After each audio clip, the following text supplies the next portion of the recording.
He didn't say anything at first. He just stood there, in the backyard, staring up at my window. It was 5 a.m., and I recognized him immediately. Most people think danger looks obvious, aggressive, loud, easy to spot, but sometimes it starts with something small. A strange coworker, an awkward conversation, a weird joke that doesn't quite land, something you ignore until it doesn't stop. These are 3 real stories where ordinary workplace interactions slowly turned into something much more unsettling. No monsters, no confirmed explanations, just people who didn't act the way they should have. Back when I was 20, I got a summer internship at a financial firm downtown. Nothing special, mostly spreadsheets, data entry, the kind of job where the hours feel longer than they are. There were 8 of us interns, all grouped together in a section of cubicles. Low walls, no real privacy. You could always see someone, even if you didn't want to. Most of them were normal, easy to talk to, except one, Alex. At first, he didn't stand out much. Quiet, a little awkward, nothing unusual. But then, I noticed something. Every day, at least once, his head would slowly rise above my cubicle wall. Just his head, like he'd been standing there the whole time, watching. He'd tilt his head slightly and smile. Not a normal smile, something stiff, held too long. Then he'd speak, but not in a normal voice. It sounded forced, like he was trying to sound unsettling on purpose. Working hard or hardly working. Slow, drawn out, almost like a performance. The first few times I laughed it off. You don't want to be the person who overreacts, especially in a professional setting. So I ignored it. But it didn't stop. It became routine. Every single day, the same entrance, the same voice, the same smile. And it was always directed at me. That was the part I couldn't explain. He didn't do it to anyone else, not like this. As the weeks went on, he stayed longer each time, leaning over the cubicle. Sometimes not even talking, just staring. I'd pretend to be busy, clicking randomly, typing nothing, waiting for him to leave. Sometimes it took minutes. Then, one night, everything changed. I was at home, eating dinner, when my phone rang. Unknown number. I almost ignored it, but I was expecting a delivery call, so I picked up. Hello? Silence. For a few seconds, nothing. Then, a voice. I recognized it instantly. Alex. The tide's coming in. He said it slowly, dragging each word out. Pull your boat out of the water. And then, he laughed. Loud, uncontrolled. Before I could say anything, the call ended. I just sat there, staring at my phone, because I had never given him my number. Not once. I tried texting back. Didn't go through. When I checked, it was a landline. That's when it stopped feeling like a joke. The following Monday, he wasn't at work. His desk was empty. I asked our supervisor about him. He looked confused, then told me something I wasn't expecting. Alex had been fired at the end of last week for not doing his work, ignoring warnings. I told him about the call, and that's when the others spoke up too. Apparently, I wasn't the only one who felt uncomfortable around him. Still, no one could explain the phone call. For about a week, nothing happened. No calls, no messages. Everything went back to normal. Until one morning. It was early, still dark. I woke up because I thought I heard something outside, so I went to the window. And that's when I saw him, standing in my backyard, perfectly still, looking directly up at me. Alex. For a few seconds, I couldn't move. Then he spoke. My name, drawn out, in that same voice. I grabbed my phone immediately, about to call the police, and then he started laughing. The same laugh, loud, unstable, echoing through the yard. I yelled at him, told him I was calling the police, told him to leave. He didn't react right away, just stood there. Then, slowly, he turned and walked into the trees, still laughing. The police couldn't do much. He hadn't broken in, hadn't made a direct threat. And after that, I never saw him again. But even now, years later, there's one thing I still can't explain. How he got my number, how he found my house, and why he thought it was funny. The first time he asked me about it, I didn't think much of it. But looking back, that was the moment everything changed. I was 17 at the time.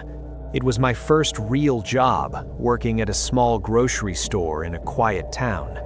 The kind of place where nothing ever really happens. Most of the people there were friendly. During slow hours, we'd all gather near the front, talking about random stuff. Movies, school, customers, normal conversations. That's where I first really noticed him. Sean. He worked in the dairy section. Quiet, a little awkward. The kind of person who didn't say much, but was always nearby. At first, I barely interacted with him. Just a nod here and there. Nothing unusual. Then I got added to a group chat. It was just for coworkers. Schedules, jokes, random messages. That's when Sean started messaging me privately. At first, it was normal. Asking about shifts, who was working what day, basic stuff. But slowly, the tone changed. He started asking more personal questions. What I liked, what I did after work, what kind of music I listened to. It wasn't aggressive, just persistent. Then came the compliments, calling me cute, making small comments that didn't feel right. I tried to ignore it. You don't want to make things awkward at work, especially when you're new. But something felt off. The messages got later, more frequent, more personal. And the worst part was, he didn't seem to understand boundaries. I never gave him any encouragement, but he kept going. Then, one night, I was at home, watching TV in my room, just relaxing, nothing unusual. A couple days later, I was back at work, standing with a few coworkers near the front. We were talking about shows, and then Sean looked at me and said, "You like that show, right?" I froze, because I had never told anyone at work, not a single person. I just nodded, tried to act normal, but something didn't feel right. He didn't explain how he knew. He just smiled and walked away. That was the first time I felt it, that something was wrong. A few nights later, I was in bed, trying to fall asleep. The house was completely quiet, and then I heard it. A soft sound, scraping against my window.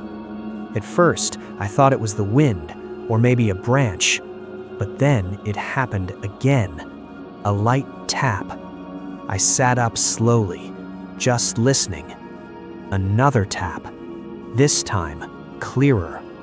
I got up, walked to the window, pulled the blinds back just slightly. Nothing. No one there. I stood there for a few seconds longer, trying to convince myself it was nothing, but my mind went straight back to him, to what he said at work. How did he know? A couple days later, I finally decided to say something. He texted me again, and this time, I didn't ignore it. I told him clearly, I wasn't interested. Simple, direct. For a moment, there was no reply. Then, my phone buzzed. One message. Okay. And then another. Good luck changing your address. I just stared at the screen. Because in that moment, everything clicked. The messages, the question, the window. I took screenshots immediately. The next day, I went straight to my manager, showed him everything. He took it seriously, more than I expected. I also went with my dad to the police, filed a report, explained everything, the messages, the behavior, the window. The next day, Sean was called in. He never came back, fired, and a restraining order was put in place. Legally, he wasn't allowed near me anymore. But that didn't change how it felt, because a piece of paper doesn't stop someone from showing up. For weeks, I couldn't relax. Every sound at night, I noticed it. Every shadow, I questioned it. I checked the locks constantly, avoided unknown numbers, stopped sharing anything personal. Even at work, it didn't feel the same. Eventually, things went quiet. No messages, no sightings, no incidents. And slowly, life went back to normal. But even now, years later, there's one thing that still sticks with me. It's not what he did, it's how it started. Small, harmless, easy to ignore, until it wasn't. Because sometimes the danger doesn't look dangerous at first. It looks normal. The lights went out, and he locked the door. At the time, it didn't feel like a big deal. Just bad timing, a storm, a late shift, an empty office. I was 26, working at a small insurance office in a quiet part of town. Nothing unusual about the place. Rows of desks, fluorescent lights, coffee that always tasted slightly burnt. Most days were predictable. Phones, paperwork, silence. But that Friday was different. There was a storm warning all morning. By the afternoon, the sky had turned almost black. Around 3 p.m., the rain started. Heavy, relentless. Thunder followed soon after, loud enough to shake the windows. Management decided to let most people leave early, but a few of us stayed behind to finish some work. In the end, it was just me and him, Tom. He had only been there for about 2 weeks, quiet, polite, but something about him felt off. Not obviously creepy, just always nearby. If I went to grab coffee, he'd show up a minute later. If I moved to another desk, he'd find a reason to be there too. At the time, I brushed it off. Some people are just awkward. By 5 o'clock, the storm was at its worst. Lightning flashed constantly. Thunder followed almost instantly. The office felt different, too quiet, like the building itself was empty. Tom sat a few rows away, typing. Every time I looked up, he was glancing at me. Not long, just enough to notice, then looking away. Around 6:30, the lights flickered. Once, twice, then everything went dark. For a second, complete silence. Then the emergency lights came on, dim, orange. The whole office looked wrong. I said something like, "Maybe we should just head out." No response. Then I heard it, a small sound. Keys, the front door, locking. I looked up. Tom was standing near the entrance. He muttered something. "That's not safe right now." I didn't argue, at least not out loud. But something in my chest tightened. I grabbed my bag anyway, told him I was just going to call someone first. Still no response. He just stood there, looking out into the storm. I walked to the break room, tried my phone. No signal. Tried the landline. Dead. That's when I turned around and saw him, standing in the doorway. I hadn't heard him walk in. He was holding a flashlight under his chin. The light distorted his face, shadows stretching upward, and he was smiling. I forced a laugh, told him he scared me. Then I asked again to unlock the door. He shook his head slightly. Better to wait. That was it. Something wasn't right. I walked back toward my desk, trying to stay calm, pretending everything was normal. A few minutes later, I looked up again. He was gone. That was my chance. I didn't go to the front. I went to the back door instead. It led to a small parking lot where my car was. I grabbed the handle. It didn't move. I looked closer, and that's when I saw it. A chain wrapped around the handle, locked from the inside. We never did that. My stomach dropped. Then I saw it, a faint beam of light moving slowly down the hallway, coming towards me. I didn't think. I ran into the supply closet, closed the door quietly, held my breath. Footsteps, slow, deliberate. Then his voice, calling my name, soft, calm, almost reassuring. "I just want to make sure you're safe." I didn't move. Couldn't. The light stopped outside the door, a thin line of brightness under the frame. Then, darkness. He moved on. A loud crack of thunder shook the building, rain hitting the roof harder than before. I waited. Minutes, maybe 10. Then slowly, I opened the door. The hallway was empty. No light, no sound. I stepped out, carefully, moved toward the front, and then I froze. The glass door was shattered, completely. Rain blowing inside, water covering the floor. Tom was gone. I didn't wait. I ran straight into the storm. Didn't care about the rain. Didn't look back. I got to my car, hands shaking, barely managed to start it, and I drove as fast as I could. I didn't sleep that night. The next morning, I called my manager. He didn't believe me at first, until he saw the office.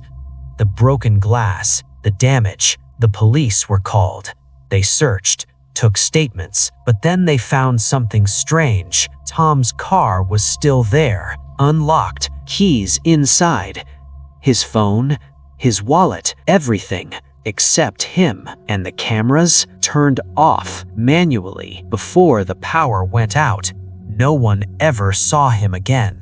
Some people said he had some kind of breakdown, maybe, but I still think about one thing: the chain on that door and how close I was to not getting out. 3 different jobs, 3 different people. None of them seemed dangerous at first. That's what makes it worse, because the pattern is always the same. Something small, something easy to ignore, until one moment changes everything. No clear answers, no real closure, just one question: how well do you really know the people you work with?